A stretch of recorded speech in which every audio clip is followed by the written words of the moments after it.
Medoa go ne mikova Ewenyigba TV jogan pomo wonaoji kele ye mamya pe menyajo ikoba kamiesi le nyajo do pe menemi le dabala jonshi yemiako adare yavanlaji nemi enyemie novi nate agbeyo me Peter ye anozime akonyajo kodre yavanlaji no tobresari ike akpomile le miape nuwana wo me service nyameke atro asile nyemodang dokatantina le nduepe akba ji kadege si be nusulins ebe English dictionary enye dope ike dam gbe mi pa dope afi okona ya jo kodo na mi gbo le mi afa nkubu modern wona oji le Ewenyigba TV dope me ka fine ma agrenya jo me mi maklo akwato ngodo nya ope akba ji nemi epebla eve de ka piara wodi emope we atoson le mi ike ode ko globe ete gbobe ya ofifi pa wona le amuga nutuome muti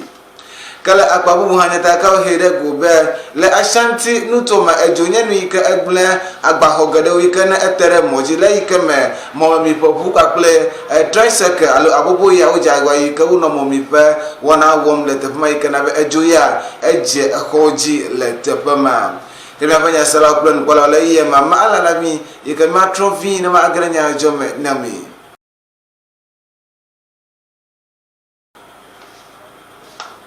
akbabe mi reka won klimi le yema ika Ewenyigba TV jogan pomo wana oji ki nele kanemia akwa agremia panya jome ika miaje gombe le amuga nutu me ika mi ano ejoja papa wana me nemia da ka ge da gobe patoko ika nele daliveto siputa electoral area yile safton ameti nutu le amuga nutu ma nje chode jesi be ejototo egbe pa wana ika ne bushfire padodo le ntumama ena be apoto da pa ho alu apo ika na wo amro na te paika na uzrana tadua ahoma kata enyenu ika ebiju koto ajejegbe pa wana ope akpaji kina taka ohire gobe abato ika gobe bla adevo ene yikenya doku dali so winfreda anya mere ika le bla rapejinu banto epenga ke bla evevo atongbe le pa pli bla evovo eve yema le ndoga we eve minute bla etonda sine ga development ene ajejegbe nyenu ika abaje apejine kala dure pa akpaji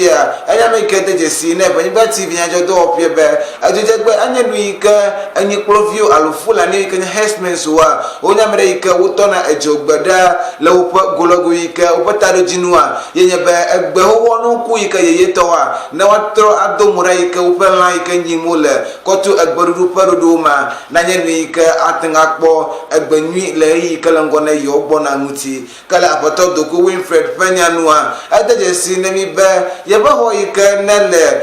jobibi po wana imechima anya horekato ike nele yesi ka kule yepe view le yopadodo wana oji ike yise pe ike yuzuna tada yeke fi oba resident building yekunye apama ike le chochiro muti kala Ewenyigba TV Nyadzɔdzɔwo pie padodo mutia wo adejesi hobe enye amin ho ike hongo am eton yele eme ike wo be bakle ebe le wana mape akpaji kala nyaza ka pe akpaji ya njocho ike mi ho nyebe ano be minute bla enevo atolopo happy ajochido po ike le jogbo njochi chinya oji pom le self tonu ameti nutuoma ojagba ike wo garete pie kala opete pie gegeda so heavy abewi aton that's nebla evevo aton onya mede ike opo kokpekle ejoye ike wo wodo gede le ejo nti happy obadodua ubaba eme kala opo akpajia wo ade jesine mi be le ejoje gbie pa apatutu le epotoko nutuoma mutia yote po ike yoveno ejoye sram le amododo jile ikam ejohi ye wujo ejobibi pa adeyeda oko adara hojina ike lo nuglam le yopo magbe hafi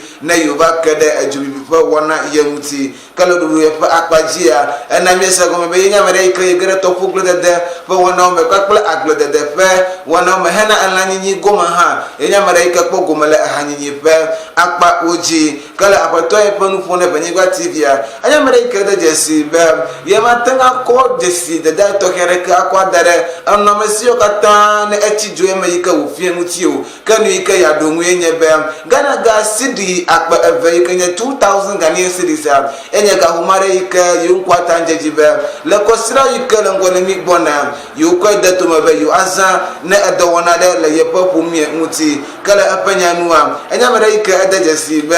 eni enya nu ike wo mo ye ne ekoku de ajubi ba wona wonti kala dudu ye pa paji abuko ne ajoaja tidri ne do po ike no la masanya oji kwam dobo ikano le dino nyaji pom kakple dobo ikano le agbeta kodo do nyaji pom titri le jobo fo nya pa jojo pa akpajia na wa akpere yenti le yepe afore de wona umem kala joji do pe penya ikana wo de koklo na Ewenyigba TV Nyadzɔdzɔwo pe ike Amerika kpɔna woƒe mɔɖaŋunyawo dzi ike wo hena ƒe sɔsɔ wɔnawo ne edzodzitsi ƒe wɔnawo yike nye Director of Operations yike nye aƒenɔ ADO2 Afabi ede dzesi be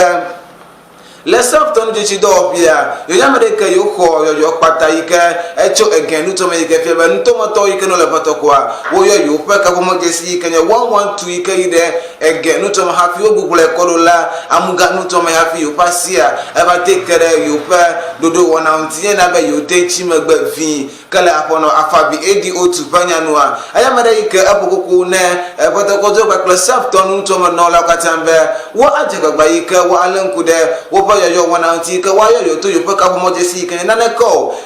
eve asieke nanekɔ ade andre ade eve ade yike nye nanekɔ eve nanekɔ asieke nanekɔ ade andre ade eve ade yike nye 0209 90676626 di kple sube waten ake ɖe yonti kele ADO2 ƒe nya gbogbo mletɔ ŋutia ede dzesi be woanɔ mohehe le edzo bibi ƒe wɔna ŋuti titri nye yike ne woatɔ dzo egbewo yike nye indiscriminate bush burning hekpe ɖe ale yike wo ale be ne woƒe nunɔamesi yike wozana dziɖegbe ŋusẽ ka ɖe nyawo yike fia be wo ale ŋku le ɖoɖomewo katã ŋuti yike newo katã ne yibe mole zazãm oa ne woatsi wo katã le ɖoɖo yeƒe akpadzi ke le Ewenyigba TV Nyadzɔdzɔwo ƒe nume koko koko ma mitende dzesi nɔmesi aɖewo yike aƒetɔ Doku Winfred wote gblẽ le dzobibi ƒe wɔna ƒe eɖewo me yike nye eƒe ŋutinudodo yike nye personal clothing yike metende dzesi agbɔsɔsɔ yike ne etsi edzo me elabe katã enye nu yike efia le edzo ye me ke eƒe tɔƒo denu abe tɔƒo de ɖɔ kpakple tɔƒo ɖeka yike ƒe homa anɔ sidi akpe ɖeka alafa atɔ yike 1500 ke le akpa bubu hã havi yike nyim le ƒe nuɖuɖua anɔ abe kotoku wɔme ene kɔ yina ɖe ade yike ƒe home nye sidi ene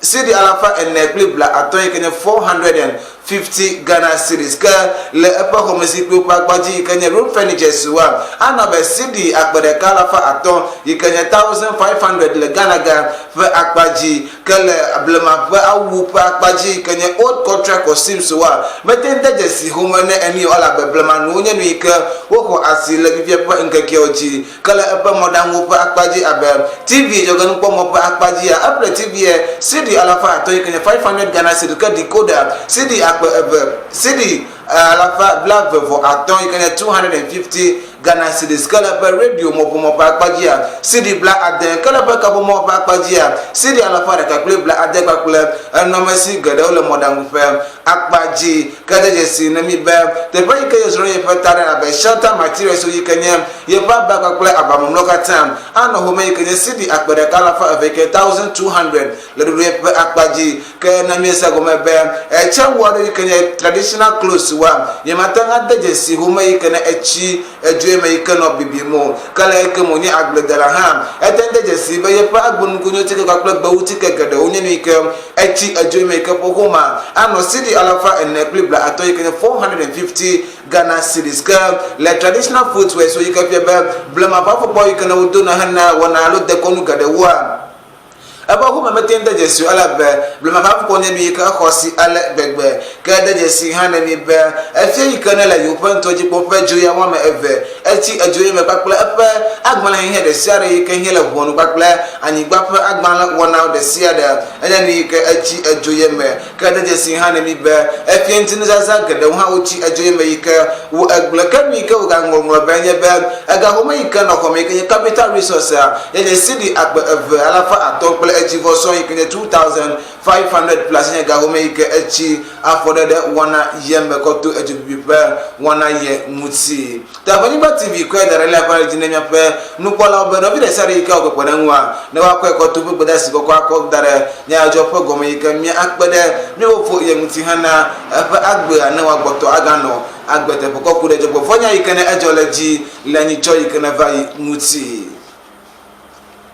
kana mia akpoto ika mia anno jochinya ope akpajine mi aloje bibi pawa na omenemi aka mia anno gana tukoma godo ika mia no ashanti nuto metepe ika tukro na gana tukona na adu dan kwa akufu ado wole nje chode jesi be akogada ika na le kaise ika na le ashanti nuto ma anya nu ika aju azo homa kwata mele amododo fa aloje ika fie be agba kokakle ntre homa kwata na be bui atonda sinebla evevo aton ukata wo fie kori kucho aju bibi wana ya akpaji kenda ka hida gube le ajubi eni ka ke konfea yenye be mo mi babwada yikenye fuel tanker pakple abobo ya yikenye moto atato ya oja gba yike wo choganon alo nugo yike wo kona echile wana yema chokole amomi dem kochu amomi pabu ya mayika na be wana ya na be ejo eje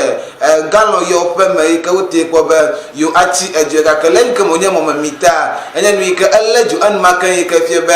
tanka ya awo yikana ba amomye kata lentuma muti yikana be ajubi fa wana etendabla koto afodede wana yeme kala de jido be panya no yikenye kana national fire service to pe nyagbonwa onya mara yika odeje si na mi be le ajubi fa wana yo pa akpajia amereka mahwa bikoto wana yeme ye amereka ha pa agbe ma abukoto wana yeme ota yuda akpane mawule afodede ya pa akpaji kama yikenye kperenti to na ajujido be le Michael D.O. Rashid Nisua ayamana ikada jesine Ewenyigba TV Nyadzɔdzɔwo pia bobe na ikama na wakpo wana iba no mudumda anya ba wakon jo akoko na povito pakple yo fodo pia ika yo agare te fama hana asina wasu no bioji ala bola dadam de gana duli seji ika pia be manye te pe adode to ma be wo ano mo midem le te fama hafi ajibi pa wana ya evale amudumda ka bia jojo ajasi be ende sare ika wo anabe jobi pa wana aten adomoda na wacha agba yike wa kondichuma ako anayo yike yo akrono fima kwa kple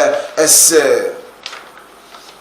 kana ma achu apota na mile Ewenyigba akpaji le Ewenyigba TV jogan kwa ma wana opemenemia nje chodo je sibe soga ko secret court bondro pie yi bondro la his lordship Isaac Ado wono azimana bondro dro wana wa ajagba yike wode epebla evenu tuviare yike odon kona be eriam botu emo epebla everson le adosesa wowo muti kida ka wo kida gobe epebla evenu tuvia bondro la yike Isaac ajagba yike odibe ya akwa adamo epebla eve yike febe awo epebla ene happy atro adule gakome gakala yike me eriam botu wojagba yike wode kokuna bonu be anya chora mu yike o chora yentibe yete pobe ya fifia enya ni kanya tepe yeje agoyeta woguglo de atology ko hale we atoyi ke wo anobon yike wo anoga ko mahana adosasa wona wo kanya ka o hide gube apatovi kanya area mboche ko babla efia anya mare ka fukade ajidada pa wona mele kama apa habobo yike wona habobo ma etome yenovi efema mele wala ko bito pass me fie hanan ko magugu aklo bondo do pa wona wa woja gba yike o ti ko be yo afi moto kanya hauji moto le akulasi le agove ikene tere akachi mutite pa ike Ewenyigba TV Nyadzɔdzɔwo pia wole kenya na ka hira gobe le ike me wogere ebonua abugo be yeje agola bele yo pa vivie wona pa akpadia yo cho pepper spray kenya modam to hare ike woko able alo tadi koko de nugwe me ike no wile munawa wonkuma kata akpata ike manyami ike wom de le fa dudu ye pe akpajio kala dudu ye pe akpaji le ike me bondrola his lordship Isaac Ado wono enyama chomne adeje sibe zibanto ike oje agole gara duli sedita ya adele epe atonji ike wanabe wo ano home ebe we atonson pakple adosese wowo kanovi eve bubulu ike nya ajobla suwa bondola degbe be wazi oje le povito obodo opieme yike wa bubulu ava bonu le pejunu evie penkeke wo be hana abondodo pakple wo pa nyama chocho no ike ne ebe woje be yo agara ka homalu alumo agara ka homa ne bondola ne wo ade ako aglo kala novi eve ya pakpajia wo ade je sibe yo moje agole ene chora mangu eve yike wo chole yo nti yike fiebe yo awo vivi pakple yo blaha hena afifi wona le amuga nutoma mutio kala gbadasi ke le miensi kam le Ewenyigba TV Nyadzɔdzɔwo pe menemia ele dzesi de me be gana kpovitɔwo ƒe dɔwɔƒe ke le dinɔdzi kpɔm le amuganutoa ma wo ede dzesi be ku ɖe evivi kpakple adzodada wɔna ŋuti titri le emɔdodo kpakple emɔzɔnyawo me le Ghana dukɔ ma ele fievo dom le amuganutoa ma ale gbegbe yi ke fie be le ɖoɖo yi ke akasi kpovitɔwo ƒe dɔwɔƒe kɔ de etome hena avuwɔ kpakple adzoblasue kpakple hlɔdonuwɔla yewoa enye nu yi ke hiã kpata be wohiã ne edua dza ƒe kpekpeɖeŋu yi ke wakɔ ɖoɖo ya katã akɔ ade tome ke le woƒe nyagbenɔa woƒosi abɔta ne ʋɔnudrɔla his lordship Isaac Adobe edzagba yi ke for the first time alo si gbãtɔ ƒe akpadzia wotsɔ abɔta yi kɔ de emɔ ƒe 18 yi ke fie be woanye kɔɖeŋu ne amamlɛwo hena nugbegbe le adzodada kpakple hlɔdonuwɔwɔ le amuganutoa me ŋuti ta aƒetɔ ya wɔ ƒe 35 hafi ado le gaxɔmekɔtso ƒe hlɔdonu wɔwɔ ƒe wɔnawo me.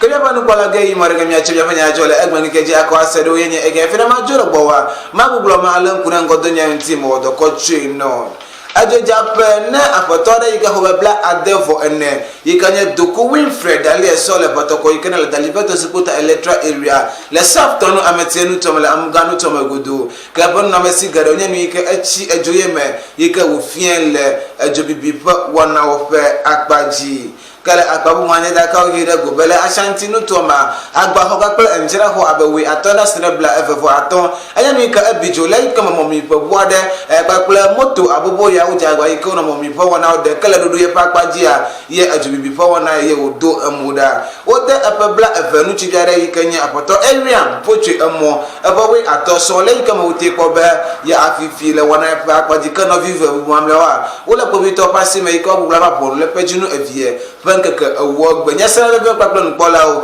nyanko nye nate agbenye be Peter Sibi nyame ike trust nye moda ndakwatanti happy mite kponye le miapa ajogo nkpomo wona odi Sibis enya mede ike aja agba ike wo trona sele moda nkpomo na kwatanti le yi sie yi le miapa ajogo nkpomo wona ope akpaji ne mi kanu selis ebe English dictionary nye do be ike trust le be gbomanya ajo kpakple miapa wona gede o titri be adibe akọ ade tronya kpakple anya tronya kocho ebegbe pe dodonu akọ agede English sigba me kwakple English sigba me acho agere ebegbe podo mutia jagba ba yor kakple nusinis ebe English dictionary ka wo akpele ntio le dodo ye pe akpaji akpele mi le nya poda ka wo lata